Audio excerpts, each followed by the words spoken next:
Welcome to the deep dive. Today, we're jumping into that feeling you get when new tech lands, especially Mhm. smartphones. It's always about what's next. And what's next right now seems to be the Vivo X300 series. We're doing a deep dive, looking at all the leaks, the specs, what it means for the high end market. We've sifted through the articles, the tech lists, all that stuff to bring you the key insights. Because, wow, this series is making noise even before launch. What we're seeing is, well, it's pretty fascinating. Okay, so let's start with the core, the engine of these phones, the MediaTek Dimensity 9500. Now, MediaTek, historically, they were more mid-range, right? So what tells us this chip is really them challenging the top dogs like Qualcomm? Is it just faster, or is something else going on? That's exactly the right question. It's not just about speed. What's really interesting is MediaTek's clear strategy. They're not just trying to compete anymore, they're aiming to lead. Yeah, Yeah. historically, mid-range. But the Dimensity 9000, the 9400, Hmm. those changed the game. Hmm. They showed MediaTek was serious about flagships. The 9500 is the next step, directly challenging Qualcomm, trying to be the innovator, not just the alternative. And look at the timing. They're launching this before Qualcomm's next big chip, the Snapdragon 8 Elite 2. That's strategic. Ah, getting a head start. Exactly. Capture that early buzz, grab market share, and build that top-tier reputation. They want to set the pace. Okay, so numbers, benchmarks, they always get people talking, but sometimes they need translation. What are the Dimensity 9500 numbers telling us? Right, the numbers. So those initial Geekbench leaks, they looked uh kind of low, like an OpenCL score around 15,700. Low for a flagship. Yeah, but hold on. That was almost certainly because the GPU clock speed was way down, like 1 megahertz. So, Super okay. early engineering samples, Yeah. not optimized at all. Ah, okay, so not the real picture. Not at all. More recent predictions, the optimistic ones, they paint a very different picture. Geekbench 6 single core, over 3,900. Okay, that's a jump from the 9400s, 2900-ish. It's a big jump. And multi-core, over 11,000 compared to around 9,200 for the 9400. Yeah. And Antutu scores could hit 3.5 million. Some whispers even suggest pushing past 4 million. 4 million, wow. The X200 Pro is like 2.44 million? Exactly. So a huge leap in raw potential performance. But wait, I saw something about the main core, the prime core, having a lower clock speed than the 9400. That sounds Yeah. backwards. Why would they do that? Yeah, that's a really crucial point, and it's not backwards, it's strategic. Yeah. It signals a major shift. So the architecture is this all-big core, 8-core setup. You've got this powerful Cortex X930 prime core at 3.23 gigahertz. Which is lower than the 9400's 3.6 something. Correct. But think about why. It's not about chasing the absolute highest peak clock speed for a benchmark run anymore. It's about efficiency, sustained performance. How does the phone feel after an hour of gaming, not just the first 30 seconds? Ah, so real world use, not just specs on paper. Better battery life, maybe. Precisely. It's a pivot towards better power management, better thermals, a more consistent experience for you over longer periods. It's actually a pretty smart move, focusing on what users feel. The GPU side is interesting too. Immortal Estrage, maybe Mali G1 Ultra MC12, whatever they call it. The rumors are big. Like what? They're like over 40% better energy efficiency. And get this, a potential 40% boost in ray tracing performance. 40%, so smoother, more realistic lighting in games. Yeah, maybe even hitting 100 frames per second or more in ray tracing titles on your phone. That's pretty wild, really targeting mobile gamers. Okay, that's impressive. And this is all built on TSMC's latest tech. Yep, their N3P3 nanometer process, super advanced stuff. Plus, it's got a hefty 16 LB L3 cache, 10 MB system cache. Caches are like the chip's fast access memory, right? Helps things run smoothly. Exactly. Think super fast scratch pads. Crucial for things like, say, smooth 8K video recording or juggling lots of apps without slowdown. And it supports the latest, fastest RAM LPDDR5X at crazy speeds and UFS 4.1 storage. It's all about speed and efficiency. Okay, so the chip sounds like a beast, but with a focus on endurance. How does this tie into Vivo's overall strategy for the X300 series? Are they just packing in power, or is there more to it? Definitely more to it. Vivo's philosophy for the X series, they talk about restrained, purposeful innovation. It's not just a hardware arms race for them. Purposeful innovation. What does that mean in practice? It means they're supposedly focusing on insights from actual users, not just specs. And they talk about daring to be different. You see this in the lineup itself. Standard, Pro, a Pro Mini, maybe even an Ultra. It's not one size fits all. Right, a Pro Mini is interesting. Compact flagships are kind of rare. Exactly. It's a multi-pronged approach. They're trying to hit different parts of the premium market, catering to different needs. Someone who wants compact, someone who wants the absolute best camera, someone who wants balanced performance. And that really contrasts with some brands where the new model feels Well, pretty similar to the last one, just slightly tweaked. Vivo seems to be carving out distinct niches.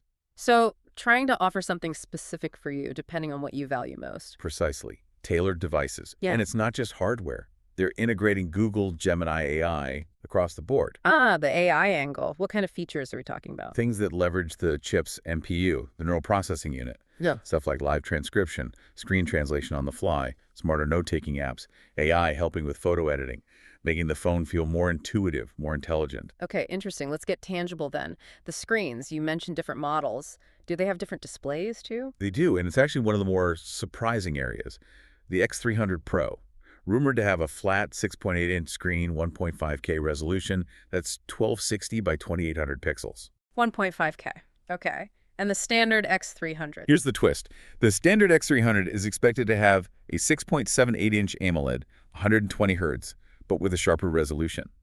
3200 by 1440 pixels, QHD plus Air. Hang on. The standard model has a sharper screen than the Pro? That feels weird. Why would they do that? It does seem counterintuitive, doesn't it? It could mean a few things. Maybe the Pro is prioritizing something else like battery life, or maybe its camera system is way more expensive, so they balance the cost with a slightly lower res screen. So trade-off somewhere. Possibly. Or maybe they feel 1.5K is perfectly fine and the extra pixels on the standard are just a bonus spec point. We don't know the exact reasoning yet. The Pro Mini. Compact 6.31-inch LTPO AMOLED. That LTPO's important variable refresh rate saves battery. Right. Smooth when you need it, efficient when you don't. Exactly. 120 Hz peak, 1216 by 2640 resolution. And importantly, flat display, symmetrical bezels. No curved edges for those who prefer that. Okay, lots of display variety. Now, the big one, battery. You mentioned efficiency with the chip, but what about actual battery size? Because battery anxiety is a real thing. I definitely feel it. Oh, absolutely. And Vivo seems to be going big this year. The X300 Pro, rumored to get a huge 7,000 mAh battery. 7,000. Wow, that's up 1,000 mAh from the X200 Pro, right? Yep, a significant jump.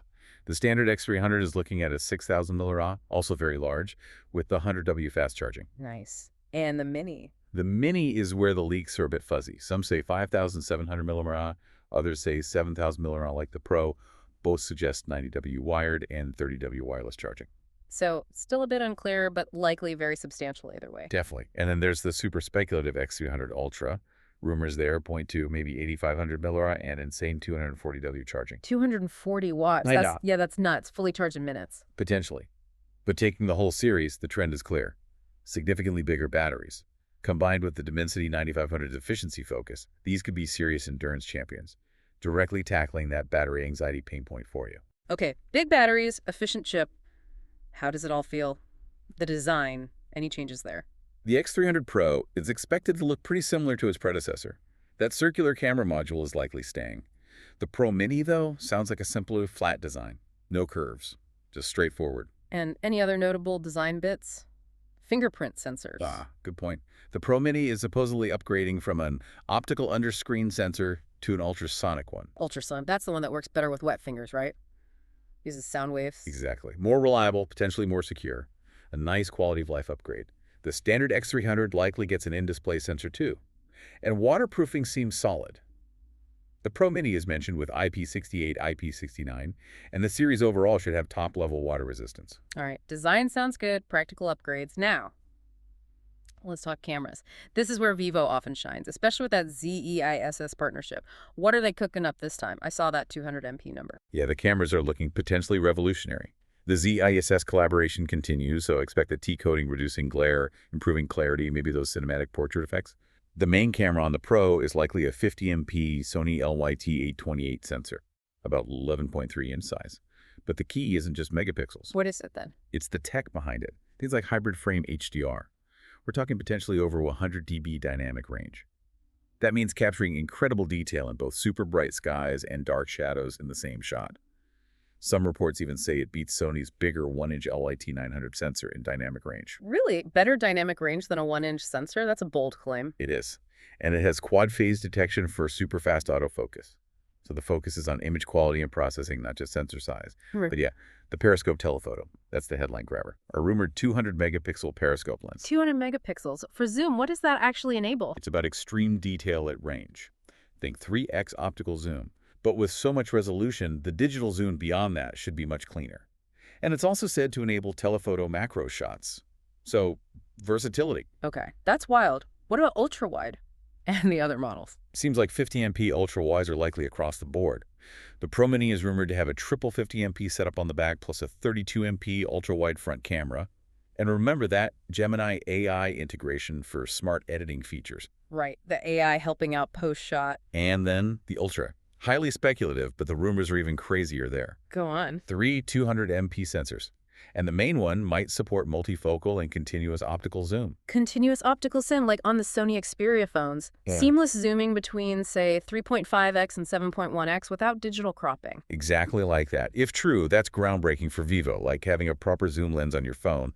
Unprecedented flexibility. That could genuinely redefine smartphone photography if they pull it off. Okay, wow. Continuous optical zoom. That's a potential game changer. So putting it all together, when can we actually expect these phones, and how will they fit into the market? The launch is widely anticipated for October 2025. The Dimensity 9500 chip itself might debut a bit earlier, maybe mid to late September. So hitting the market just before the holiday season and ahead of the next Snapdragon phones. That seems to be the plan. Strategic timing again. As for pricing, the standard X300 is rumored around 55,000 rupees in India, maybe 4,300 yuan in China. The Pro Mini, perhaps starting around 60,000 rupees in India. So similar ballpark to previous generations, despite the upgrades. It seems so. Yeah. Which suggests Vivo is really confident in the value they're offering with the new chip, those camera leaps, and the bigger batteries. They think the package justifies the price. And who are they going up against? The usual suspects, really. The next iPhone, likely the 17 series, Xiaomi 16, OPPO Find X9. And chip-wise, Dimensity 9500 versus Snapdragon 8 Elite 2 will be the main battleground. But Vivo's strategy with these different models, standard, pro, mini, potentially ultra, aims to cover more bases, appeal to different priorities within that high-end segment. Got it. So, quite a deep dive indeed. We've gone from chip architecture and efficiency focus to massive batteries, crazy camera specs like 200MP periscopes, and maybe even continuous zoom. It really feels like Vivo is pushing hard. They absolutely are. The X300 series looks poised to be a really strong contender. That combination of the Dimensity 9500's potential, the camera innovations, the battery upgrades, it's formidable. Of course, there's still unknowns. We need to see the final optimized performance of the 9500. The exact battery for the Pro Mini needs confirming. And global availability, pricing for all models, especially that Ultra.